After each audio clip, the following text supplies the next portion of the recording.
love you, Dad. I love you, Dad.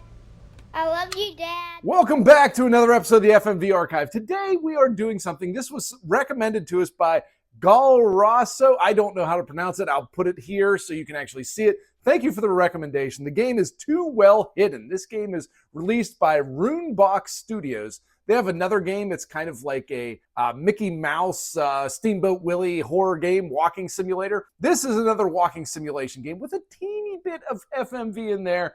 We will count it anyways, just because of the way the gameplay is played out, which you'll see here in a second. This game came out in March 2026, and plus points, I played this on the Steam Deck, didn't say it was Steam Deck compatible, and boy was it ever. Didn't crash. All I had to do was change one button on the controller to make this thing work, and it worked like a charm. That's important because right now this game is only available on Steam. I couldn't find it anywhere else. It was under $5. Let's start with the story to see if this is something you'd like to play. You are one of two sisters who likes to play hide and seek, and you play it with your VHS camcorder. There's kind of where the FMV kind of ties in a little bit. And you're walking around looking for your sister, and there are little clues throughout there. There are notes that she leaves. There are really creepy jump scares in this game that kind of pop up. Is that your sister? Is that your dad? Is that your mom? Do your dad and mom even exist? Those types of things you kind of discover as you play the game. Will there be a cult? Will there be some murders? Will there be some kind of supernatural things? Maybe if you play the game, you'll find out. But there's a lot here in terms of story that you get through clues, through bloodstains throughout the house. Not a narrative story, more of a discovery story. I still thought it was pretty good. I would give it an 8 overall for the story. Number 2, the gameplay. This is a walking simulation. There is very little FMV. In the very beginning, there's a couple clips. There's a clip that pops up on the TV at one time. At heart, it's a walking simulation. You're walking around the house, and I like to say there's a couple things in walking simulation games. These are prompt games. You need to turn on a light switch for something to happen. You need to walk over what I like to call landmines. Sometimes in these games, the game does not progress unless you step on a very specific part of the game. It happens a couple times in this one. I don't like that. I know sometimes to get the jump scare, you have to walk in the certain spot to make it activate. I get it, but sometimes it feels a little bit forced. Anyway, I still thought the gameplay was really good. You pick up a couple things, you read a couple items. It's very much a walking simulation discovery game. You can't die. There's no running away from anything at any point. You are just literally discovering things. I think gameplay was pretty good. It was super eerie, super creepy. Everything looked great. I would give it a 7 overall for the gameplay. Number 3, the look and the graphics. I love the ghost in this. I'm not going to kind of, yeah, we'll rent it for you. It's a guy with a bed sheet over him, and it looks really good. It matches the aesthetic in there, matches what little girls would be doing when they're playing hide and seek. I thought it was really cool. The house was really easy to navigate. I really like the lighting in here. There's a sequence in there where it's only lit with candles. I think the light was really good on the candles. I also think it was a really cool idea to get this through VHS.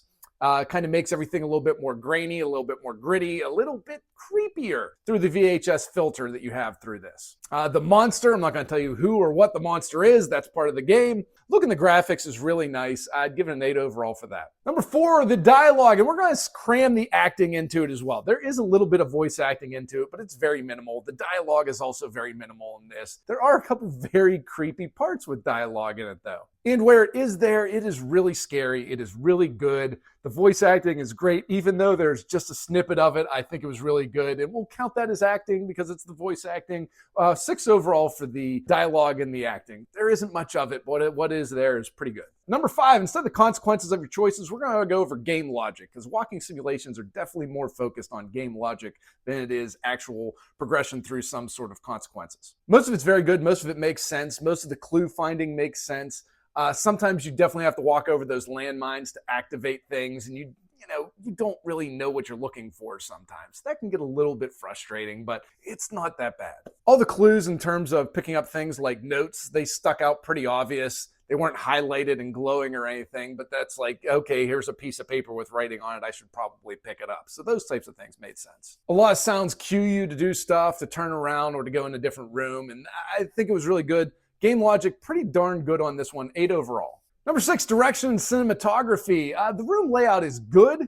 Although I would have liked a little bit more different texture in some of the rooms. A lot of them started to look the same after a while. Even though there aren't many, I'm not going to get lost in it. I just want a little bit of variation. The bathroom had a little bit more texture in it than the other rooms in the game, but it was overall okay.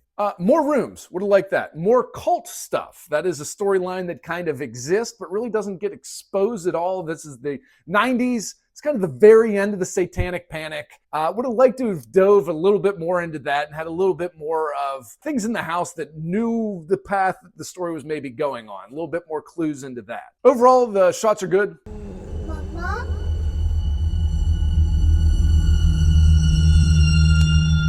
Jump scares are really good in this. When it comes up, it's a jump scare. You're not expecting it, so you jump. But a couple times, legit scary in this one. If you want to be scared playing a video game, this is a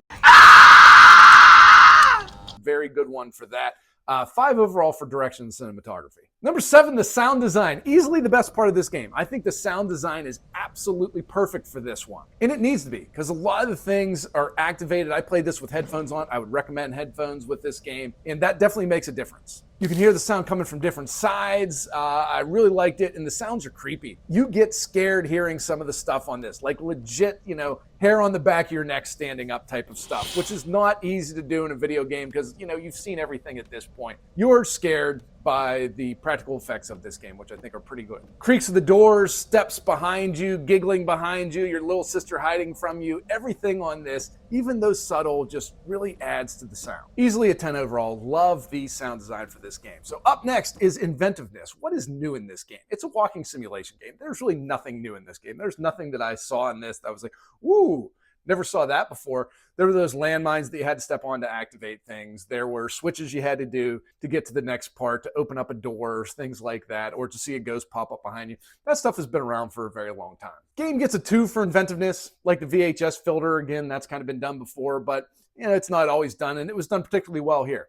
Just because it's not inventive doesn't mean it's not good. It just means there's nothing new in this game that you're going to see for the first time. Since we kind of combined acting and dialogue together, we're going to double the points for fun in the double round here. How much fun is this game? It's about 45. I think it took me 45 minutes to complete this game. I'm definitely going to play it again because I think I can get through it a lot quicker now that I know the prompts that I need to hit to get through it. Might even do a walkthrough for it, but I enjoyed it. It was scary. This is supposed to be a scary game, and it was very scary. It kind of reminds me of, if you've played the game, we reviewed it. It's on PlayStation, Xbox. It's a little bit further out there. Cursed Feed. That game came out a couple of years ago. It's very similar to that. Looking around a house, discovering kind of, weird type of things that are going on. And this is exactly that. Yeah, you kind of know where it's going, but that doesn't mean the ride's not fun. I had a lot of fun playing it. We're done. Double the points for this. 17 overall for fun. That brings us to a final score of a 70. Not too bad for an indie developer who's just on their second game. Thought this was really cool. Thought the layout was really neat. I thought the scares were really good. I thought it moved quick enough that you could just pick up this one and play it. It's under $5, and I do think it's worth playing twice. The very ending of it, we've seen that kind of 500 times before. It doesn't make it better. It does make it a little bit longer, but we kind of know the story already. We don't need that ending in there. I'm just nitpicking because the game's overall a lot of fun, and really games like this are important to play. New developers, they're creating something that is pretty good and, really cheap. It was under $5. I'd say give it a shot. What I also hope you give a shot is the FMV archive. All we do is FMV stuff, even though there was just a little bit of it in this one. We do this type of stuff, and if you can hit subscribe, if you can hit like, that would really help us out. Otherwise, if you have another game that you think that is worth playing, that you think we should be doing, let it hear in the comments, because we'd like to get the ideas for this from the people that are watching the channel. Thank you. Have a good one.